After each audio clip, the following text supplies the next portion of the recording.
Bonjour et bienvenue à Causerie gourmande.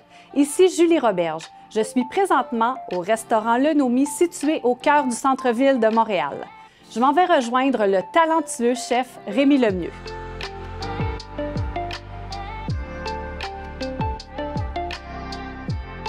Alors bonjour Rémi, c'est un plaisir de t'avoir parmi nous. Qu'est-ce qui t'a amené à devenir chef? Écoute, il y a tellement de choses, là. Je pense que c'est un métier qui collait à moi. Je pense que je suis quelqu'un de vraiment créatif, mais aussi je suis quelqu'un qui comprend pas les règles. Tu sais, je vais reparler de l'école. Je peux pas dire que j'aime l'école. C'était vraiment pas ça. Mais la cuisine, c'est venu me chercher parce que c'est tellement intense. C'est comme un sport, là. Moi, quand je commence à servir, c'est comme une game de soccer ou de peu importe de football, de hockey, là, puis je suis. Puis on est toute une équipe, puis ça, j'adore ça. Donc, parlant de jeu, qu'est-ce que tu nous présentes aujourd'hui? Donc, je vais vous présenter 2 mayonnaises épicées à manger avec des sushis. La première étant plus bistrot, la deuxième étant plus haut de gamme, avec des produits que nous, on fait au lieu des produits qu'on achète. T'sais. Donc, avant de présenter les ingrédients, laisse-moi te présenter Taraline D. Bienvenue, Tara. Merci, bonjour à vous. Donc, peux-tu nous expliquer un peu ton rôle chez Collabore? Certainement, je suis gestionnaire de catégorie pour la marque privée Menu chez Collabore. Donc, les catégories que je m'occupe, c'est les frites, l'huile, les fruits et légumes surgelés et les condiments. Parlant de condiments, tu es la personne derrière le développement de la mayonnaise Menu. Quels seraient les 3 principaux avantages de ce produit-là? Bien, c'est un produit d'ici. Il a été fabriqué au Québec. C'est un produit qui se vend dans une chaudière refermable. Aussi, c'est un produit qui a un goût très balancé. Il est fait à base d'huile canola. Il ne contient pas de soya ni de moutarde, qui est très important à retenir pour les allergènes.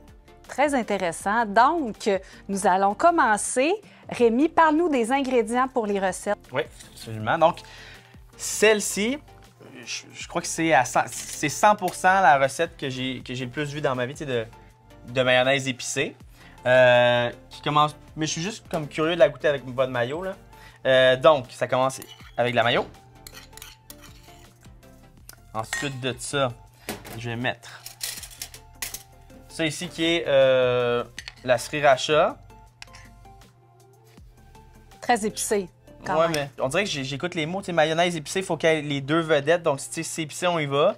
Puis après ça, je trouve qu'il y a une promesse dans le mot. Il faut que ce soit épicé, donc il faut que ça goûte. J'en mets tout le temps beaucoup. Je suis dans les chefs, dans les saveurs, c'est celles qui vont kicker le plus. T'sais. Absolument. Évidemment, tout le monde peut en mettre moins.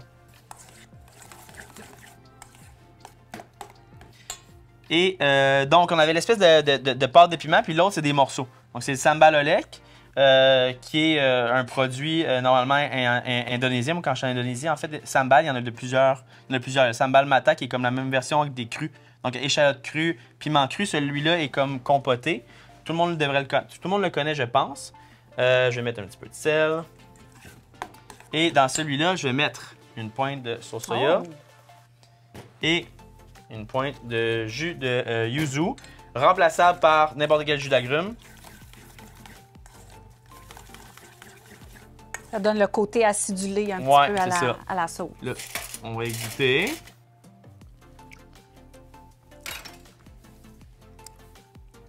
Délicieux. Mais tiens, encore, c'est ça. On dirait qu'on connaît ce goût-là. J'ai déjà mangé des sushis plein de fois. C'est très bon. On est déjà rendu à l'étape de la 2e recette dédiée au restaurant plus haut de gamme. Plus haut de gamme, je suis dans le même esprit. Par contre, côté piment, dans la mayonnaise épicée, j'y vais avec quelque chose de beaucoup plus, je veux dire, puriste. Avec ça ici. Donc ça ici, c'est des piments fermentés. Donc là-dedans, de saison évidemment. Là, ici, on a la date, c'est le 28 octobre. C'était les derniers piments de saison. Jalapeno rouge, piment cayenne, piment cerise, puis il y en a sûrement d'autres. Tu sais, qu'on a mis tout ensemble, puis on a mis ça à fermenter. Ça peut aller jusqu'à 1 an, ça peut aller même plus. Ensuite, ça, on les prend et on les broie dans le robot, puis ça donne cette pâte-là. Ouais. Tu sais que la couleur, elle est très belle, mais c'est excessivement fort.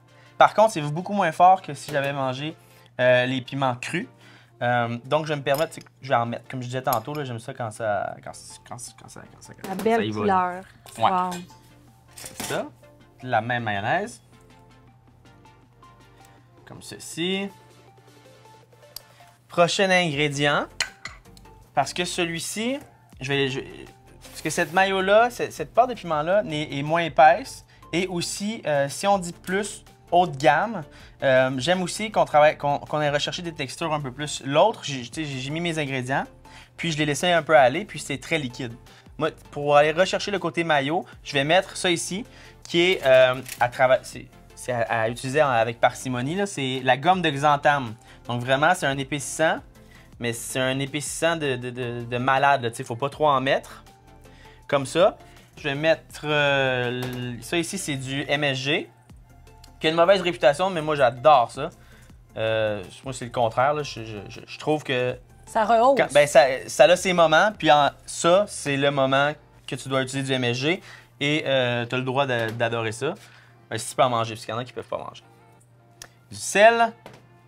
Encore une fois, sauce soya. Puis ça, c'est le même liquide que je parlais tout à l'heure dans l'autre mayo que j'ai juste laissé partir. Là, on a le xanthan qui va m'aider à faire en sorte que ça ne devienne pas de la soupe trop. OK? Donc, je mélange. Puis, pour l'épaissir, je vais le passer au robot culinaire. Parfait, on regarde ça. Et voilà. Donc, j'ai amené les sushis.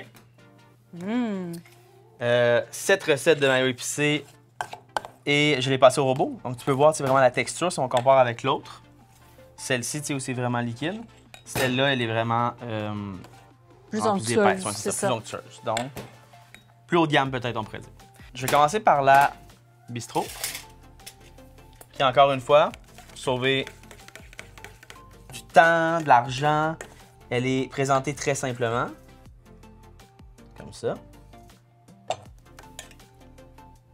avec les sushis.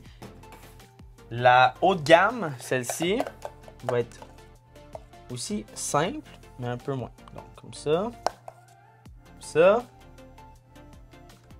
Et dans le creux que j'ai formé, ce que je vais faire, c'est juste de mettre un petit peu plus de ce qui fait mal. Oh, très joli. Ça. C'est l'heure de goûter? Ouais. Donc, je voulais aussi, on s'entend là, je vous ai préparé aussi du wasabi et de la sauce soya. Donc, moi, j'aime les mettre ensemble comme ça. On peut vraiment se faire une sauce soya wasabi. Ça fait comme une île flottante. Ouais. Donc, ici, on a la mayonnaise restauration rapide. Et de l'autre côté, on a la mayonnaise haut de gamme à manger avec nos sushis. On goûte? Oui. Que je vais te suivre. La mayo, tu vas goûter, je vais goûter. On va avec la classique.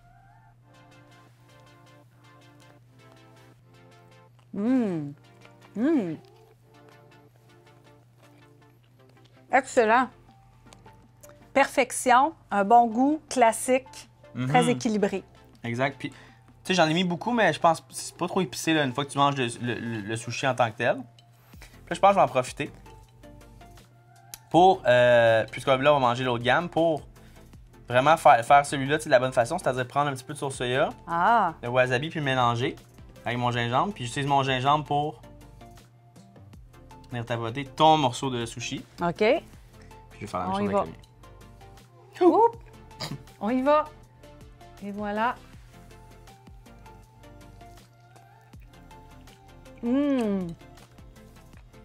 Wow, Rémi, c'est délicieux. La saveur du sushi est rehaussée. La texture est très belle.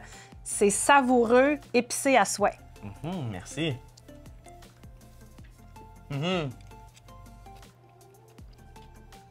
Écoute, de mon côté, c'est un peu la même chose. La mayo restauration rapide, c'est un goût que je connais, que j'adore, qui est clairement plus sucré, umami. Tandis que celui-là, ce que je trouve comme excitant, c'est qu'il explose, puis moi, je le goûte encore. Le premier, j'ai mangé, il a disparu. Celui-là, je goûte encore la mayo, puis l'espèce de piment sur lequel on a mis de l'effort. Avec le sushi, je trouve ça très bon. Merci, Rémi. Alors, c'est ce qui conclut notre capsule de Causerie gourmande pour aujourd'hui. Si vous désirez en savoir plus sur les produits menus et les autres produits Collabore, veuillez contacter votre représentant des ventes ou encore sur notre site internet collabore.com. Merci, Rémi, de nous avoir accueillis dans ton beau restaurant. Ça fait plaisir et j'en profite. Si vous voulez manger japonais, c'est ce qu'on fait ici au Nomi, donc je vous invite à venir au centre-ville de Montréal. Donc, c'est un prochain rendez-vous pour une autre capsule de Causerie gourmande. À bientôt!